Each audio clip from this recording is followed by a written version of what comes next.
We are glad you've joined us to hear this message from Center of Hope Victory Church. We have a vision to release the spirit of revival and to raise up and equip Holy Spirit-led believers to do the work of the ministry. We hope you enjoy the following message.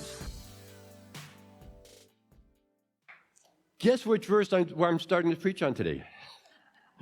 In case, well, we all know the length of it, but it's Psalm 68, verse 1 we're starting. So if you want to take your Bibles out, we can go there. And I had planned to do this quite a while ago, but it turns out our theme for next year is let God arise and his enemies be scattered. Let those who hate him flee before him. Psalm 68, verse 1. So it just works out nice. But Psalm 68:1, let God arise, his enemies be scattered. It's interesting when you read different versions of the Bible. Not that some versions are out there, I know, but sometimes just give little different inflections of what it means and how to read it. My Israeli Bible puts it, God will arise, and his enemies shall be scattered. I mean, same idea, but a little bit more emphasis. And I'm thinking if you think back to your public school grammar lessons, I know that's a long way back, but third person is always will. It should be, God will arise, his enemies will be scattered. When you flip it to shall, it emphasizes it even more. God will arise and his enemies shall be scattered. Like there's no question about it. That's just how it's going to be. And the word, again, English Bibles lose a lot. It says, let God. Well, which word for God are they using? Because there are a myriad of words used for God. It's always the same God. It's not like, Elohim is different from Yah, which is different from Shaddai. They're all the same God. It's just different words used to describe that different aspect they want to emphasize for the verse they're using. And this one, let God, is Elohim. And Elohim is the only name for God used in the creation story. So he's emphasizing in this verse, that's the aspect of God he's emphasizing, the God of creation. And really, what is more powerful than that? To being able to say, let there be light and there is.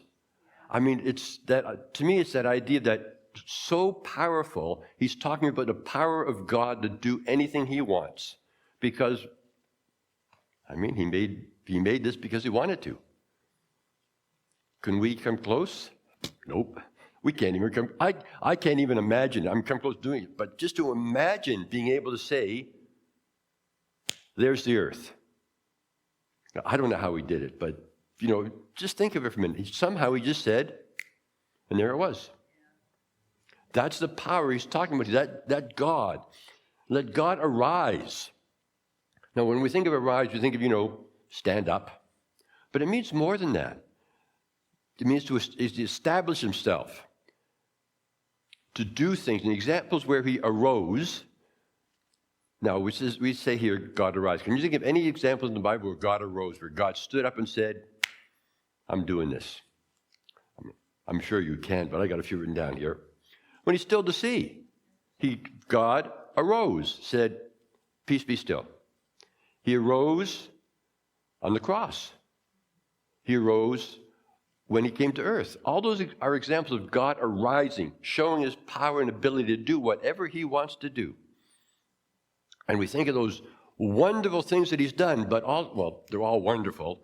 But we think of these great big things that Jesus did, and but what about Luke? God arose. What about Graham? God arose. God doesn't just arise in these fireworks type things where there's, people stand back and, he arises in our lives every day. It's not just God arose back in the Bible. God arises every single day in our lives. Sometimes we don't see it. God may arise in the scenes behind us. We don't know what's going on. But he can arise and still change our lives without us even knowing it. Now, again, I read some different things about what that arise means. One just says stand up. One put it as getting ready to go to work. Another said, and evidently, I don't understand all this tense stuff in Hebrew, but evidently it's a tense that can be a plea and an insistence. So he's saying, God, please arise, and insisting God will arise. And it's also God, the other one I had was, this was Spurgeon, I like this. God, appear in your glory. That's what he said to him, let God arise. God, appear in your glory. And that's what he does every single day. I mean, we can look at, it's not a nice day out there today, but God arose and did that today. It doesn't matter whether I like it. He arose and made it today. The sun, we didn't see it this morning, but the sun came up. Yeah. God arises every single day in our lives, in the little things and the big things. We got to read it. He arises, and what happens? His enemies are scattered. Who are his enemies? Who are the enemies? If you go by the letters in the word enemy, Aleph, Yod, and Bet, it means a closed hand raised against his house. So an enemy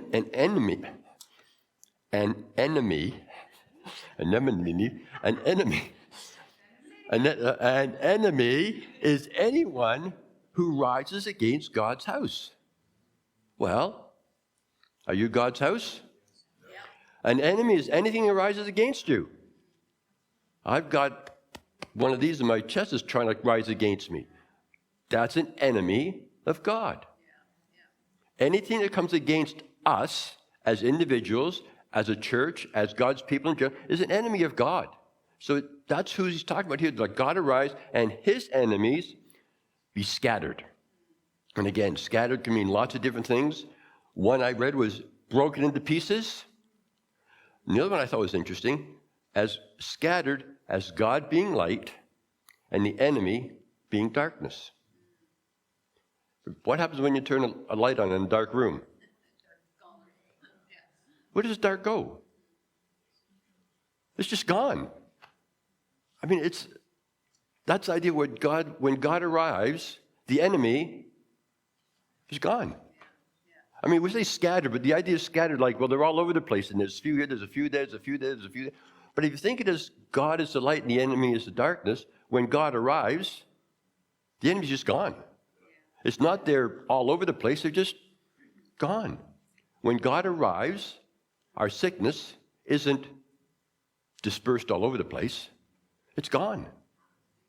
That's what we've got to remember. It's when God arrives, when God arises, his enemies are gone. Not scattered.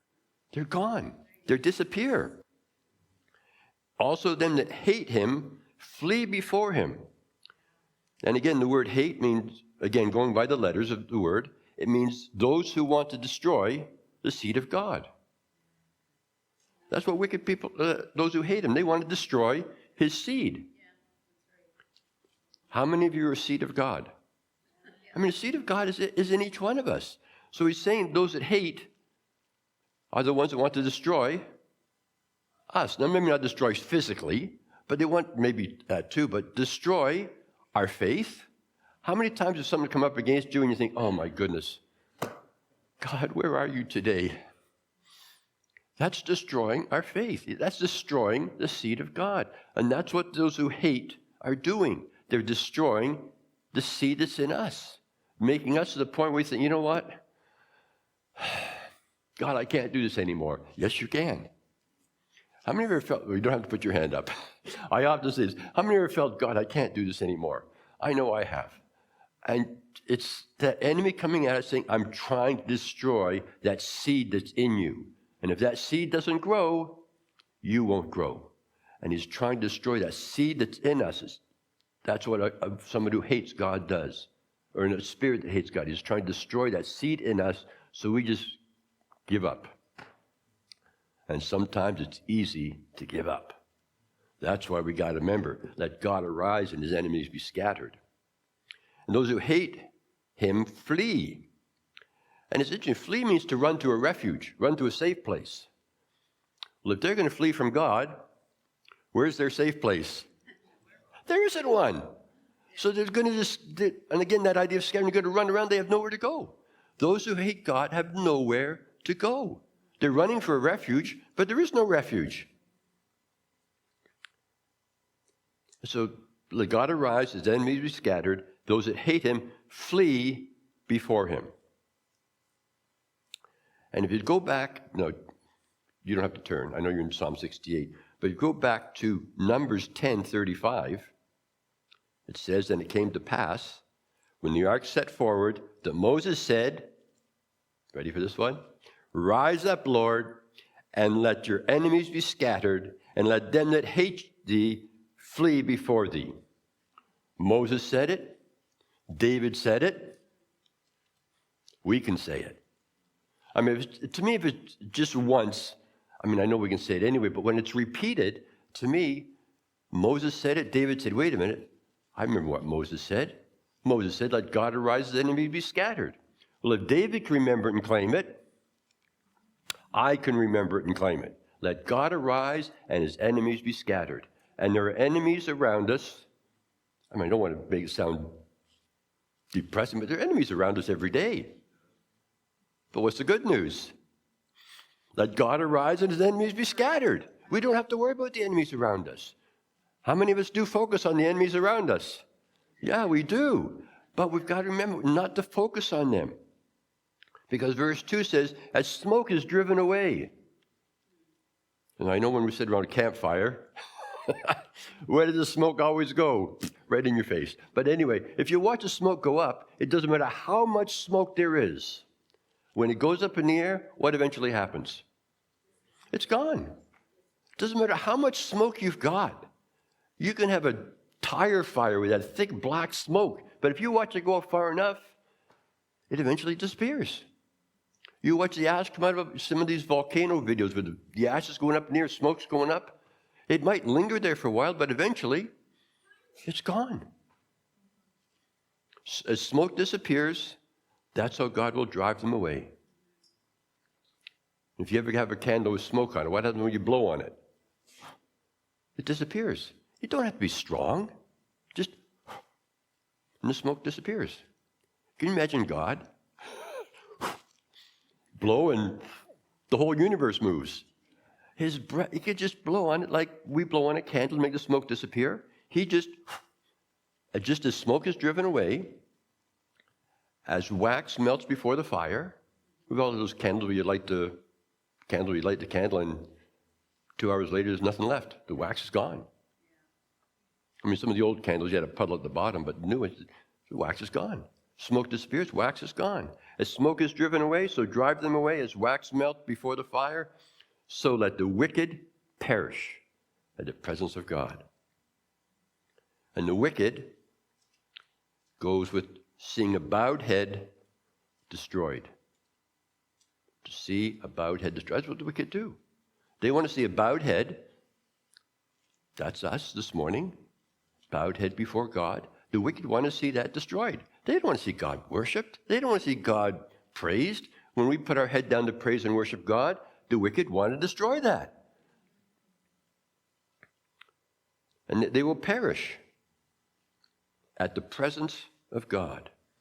Perish means they're shunned or steered away from God's house, refused to enter it. So they're separated from God. The wicked will perish. Perishing means be separated from God.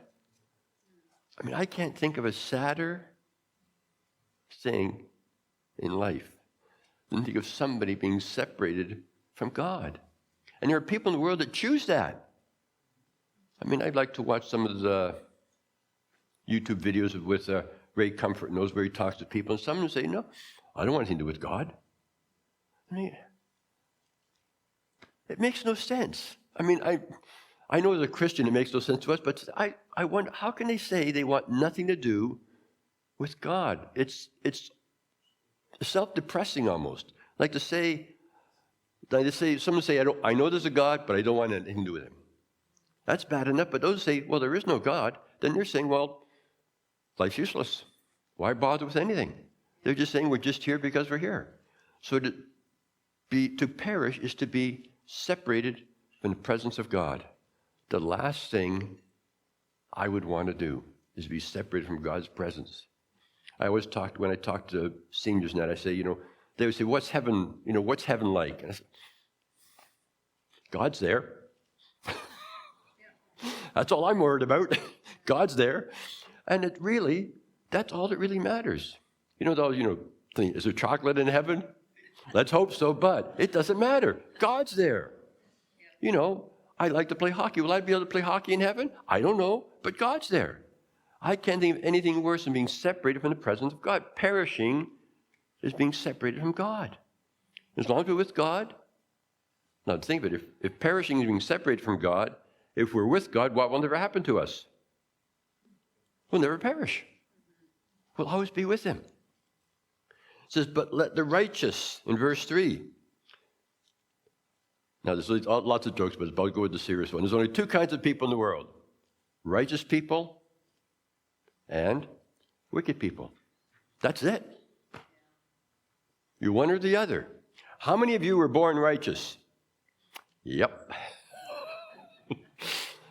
But let God arise. None are born righteous. We were made righteous through Christ. God arose to bring Christ here so that we would not remain wicked. We can become righteous in him. And the word righteous, another one is an interesting one if you take the letters apart. It's those who follow the hook or the journey or the trail to the door of worship and holiness. If we're on a journey to worship and holiness, we're righteous. God makes us righteous. Who can figure that one out? I can't. How can I be righteous? But God makes us righteous because of Christ's death. God arose. But the righteous be glad. I love taking these words apart into Hebrew. Glad means the peace that consumes us.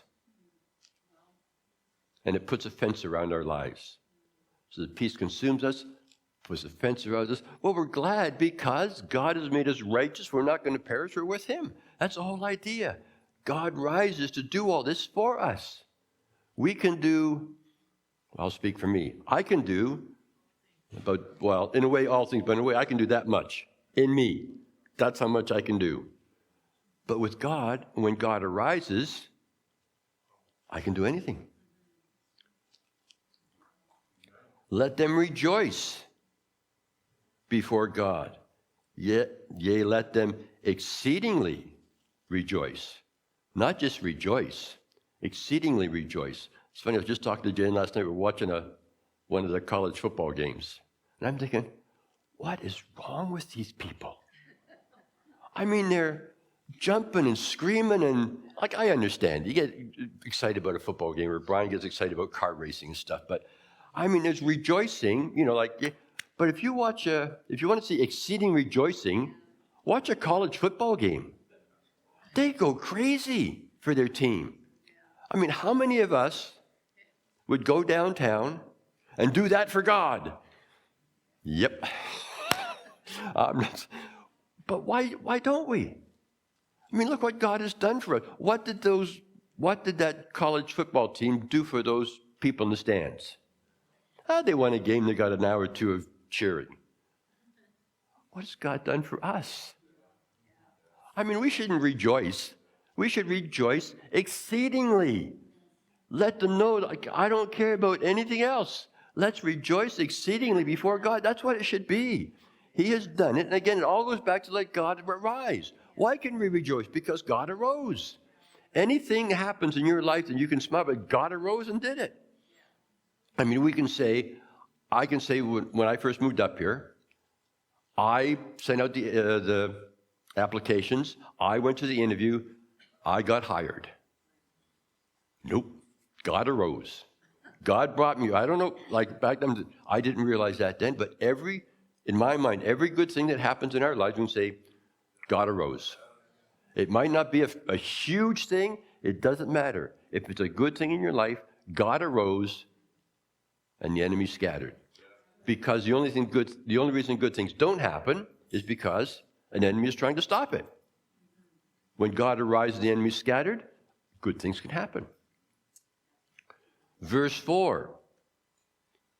Sing unto God, sing praises to his name, extol him that rides upon the heavens by his name Yah, and rejoice before him. 4 different words. Sing, sing praises, extol, rejoice. All in one verse. The first sing means as a wandering minstrel. Not just somebody like wander, like I would do. I sit down, I just sing. To me, that's not what that sing is. The second one is celebrate in song.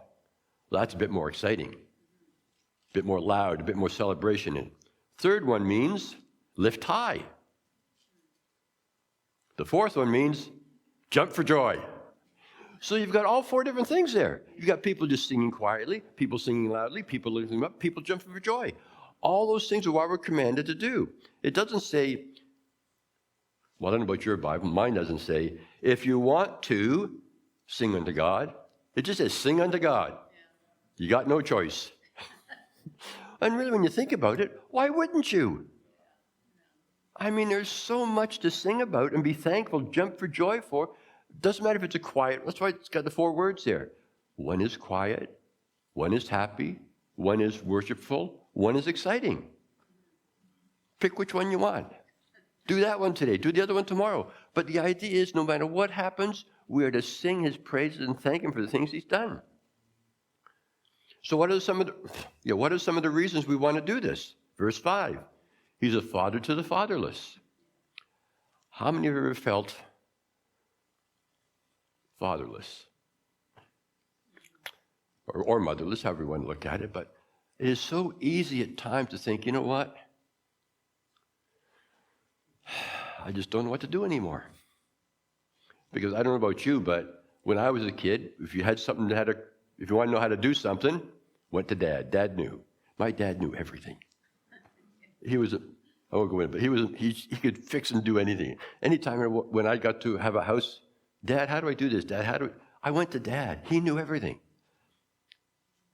God is a father to the fatherless. If I don't have a dad to go to ask on a bad day when I just don't know where to turn because I've got nobody to ask, God, what do I do? He's a father to the fatherless, a judge to the widows. I mean, what does a judge do? He makes things right. If somebody's wronged you, and it's made right. So he's a father to go to. He's also that person who makes things right when they aren't right. And I don't know about you, but I've had things go in my life where I say, God, this isn't right. I often pray that way with certain people who've had cancer for years and years and years. I say, God, this isn't right. I know you don't demand of God, and God, but it's not. I say, God, this isn't right. There's got to be a better way, God. It isn't right to see this person like this for years and years. But he is the judge to the widow. Now, it doesn't necessarily mean a female. It could be anybody. But he's a judge for us, makes things right. A father to the fatherless, a judge of the widows, is God in his holy habitation. Now, again, I've listened to a Messianic rabbi.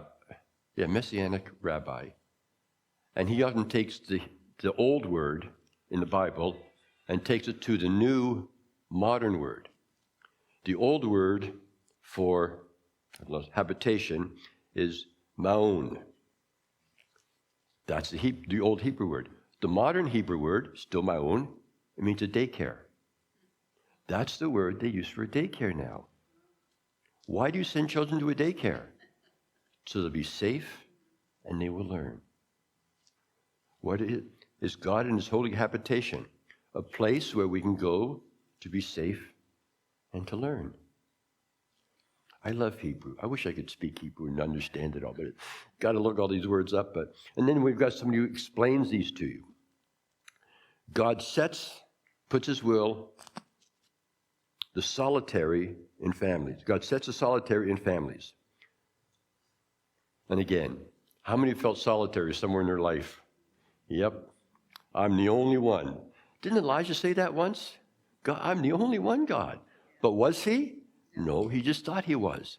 But God will take you when you're lonely, that solitary position. And again, the idea of solitary is an arm blocking a fence or an arm blocking a door. So if they're solitary, there's something holding them back from getting to where God wants them to be. That arm is out there blocking their way. That's why we're alone. Something is blocking our way to being with God. Because that's the only reason we feel lonely. I mean, Jen goes away for weeks on end. No. She goes away occasionally, and yeah, I'm lonely sometimes, but I don't get that lonely with like, oh, what am I going to do? Like, I know she's coming back, but sometimes you get in that point in your life, there can be hundreds of people around you, but you're, God, I'm alone. Well, you're alone because there's that arm blocking you from the presence of God. That's when we got to say, God, arise and get rid of that arm so I'm not in that solitary place. And he brings out those which are bound with chains. Now, I don't know how many different versions of the Bible we got here, but I read a few. There's some really different interpretations of this one. The one I read was, actually it was out of my Israeli Bible, I think it was. He brings out those who are bound will be brought out into prosperity. That word chains is an odd word. And many Hebrew words have opposite meanings. You got to figure out which one it is. But it's these, he'll bring us out. God sets the solitary in families. Well, this is a poem, so the second half's got to be similar to the first half. The first half is saying he's going to bring us out to a place where it's good. So the second half of the verse has to mean the same thing. He's going to bring us out to a place that's good. He's going to bring us out into prosperity.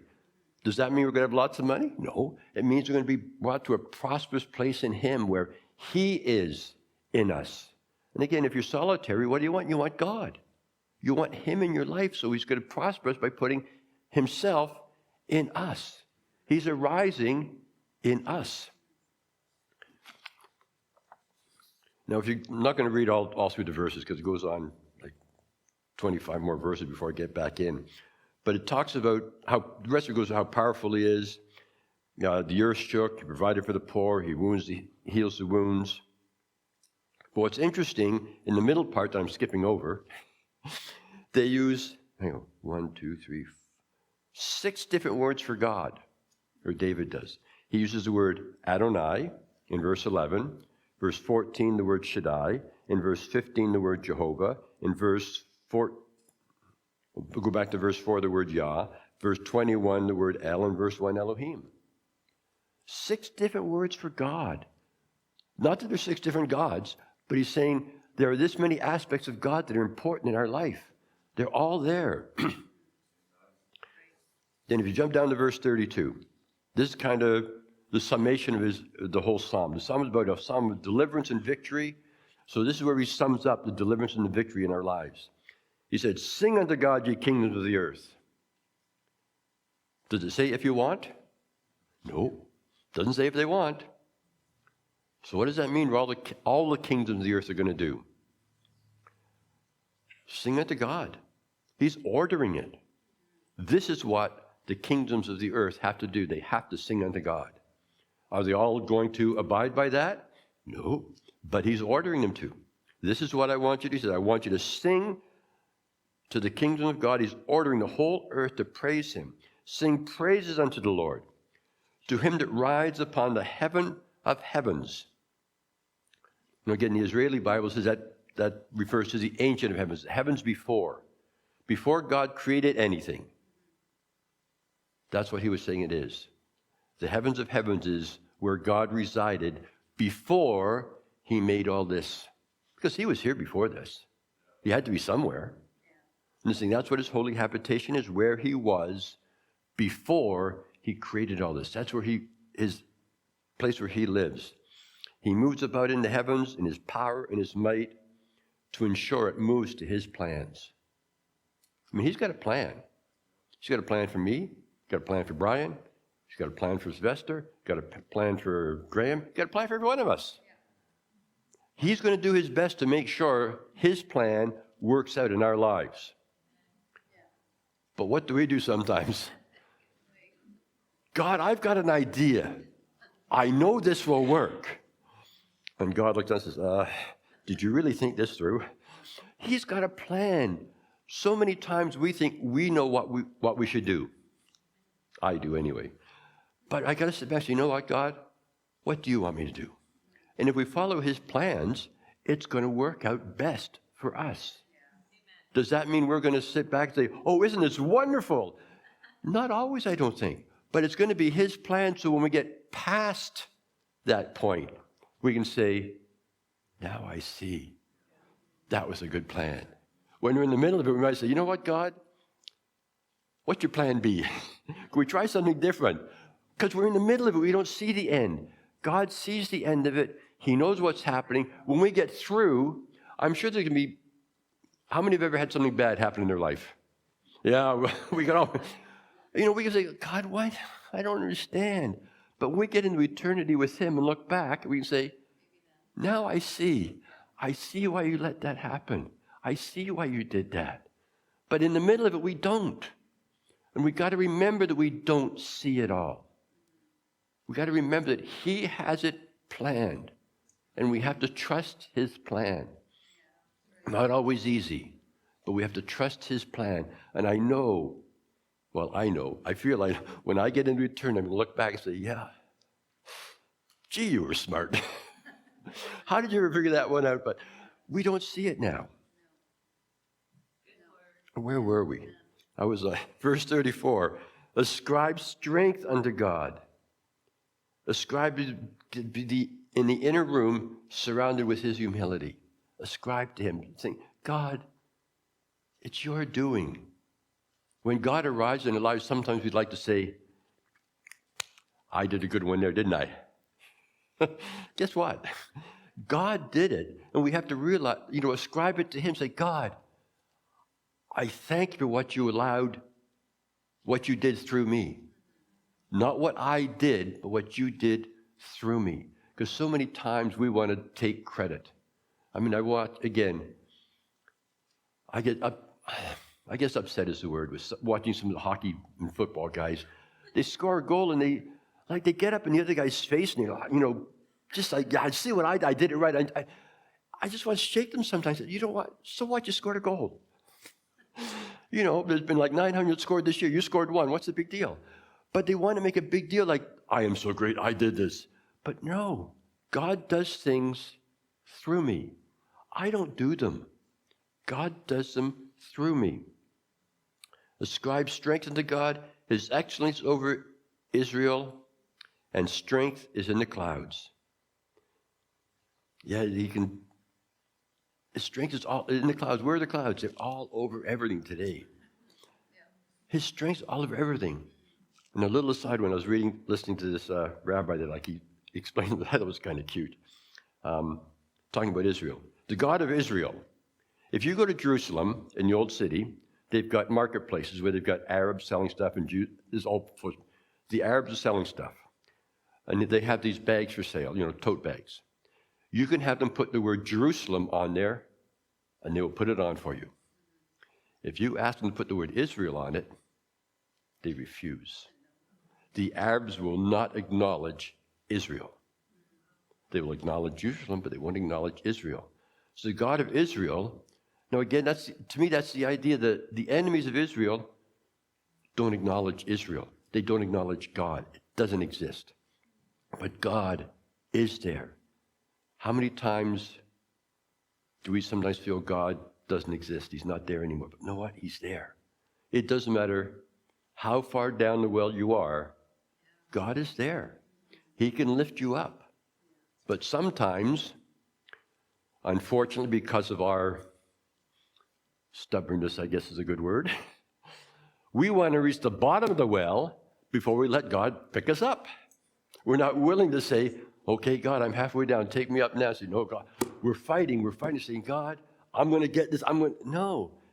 We don't have to get to the bottom of the well for him to pick us up. But sometimes that's where we want to go. We want to reach the bottom. But once we reach the bottom, then we realize, well, I can't go any lower. I guess I may as well turn to God now. And again, is that too late? Nope. God will say, I will pick you up. He says, God, you are good. Some people have trouble with these verses. God, verse 35, you are terrible. Ooh, terrible? And the word, again, letters mean the closed fist of the power or supremacy of God. Not that he's terrible, but just, his fist is up like, when, again, trying to think. Somebody puts their fist up and you realize, okay, this person's got it. I'm going to respect and do what they ask me to do. That's what it is. Not that he's terrible, he's going to do bad things, but he's terrible and he can do whatever he wants to. I mean, I know he's not going to, but he could say, you know what, I'm tired of this earth. Gone. Like, he's not going to do that. He's promised he won't. But he has that power. He had the power to start it. He has the power to stop it. In the future, if you go to the Revelation, one day that does come. Where he says, you know what? Let's make a new one. A new earth and a new heaven. He's got the power to do whatever he wants. You are terrible out of the holy places. The God of Israel is he that gives strength and power. Where? Unto his people. Who's got the strength and the power? We do. He says he gives it to his people. What are we to end after all this? It starts, let God arise, the enemies be scattered. And how does it end? Strength and power unto his people. We have the power to allow God to arise in our lives and do what he wants to do in our lives. And it's going to be the best thing. I know what's best for me in my life some days. Tina's laughing. Why are you laughing? We know what's best in our lives, don't we? Yeah, we know. But God says, no, I've got a better plan. And sometimes we just have to step back and say, okay, God, you do your plan. I will do what you want me to do. We hope you enjoyed this message. For more information about Center of Hope Victory Church, please visit centerofhopevictory.com.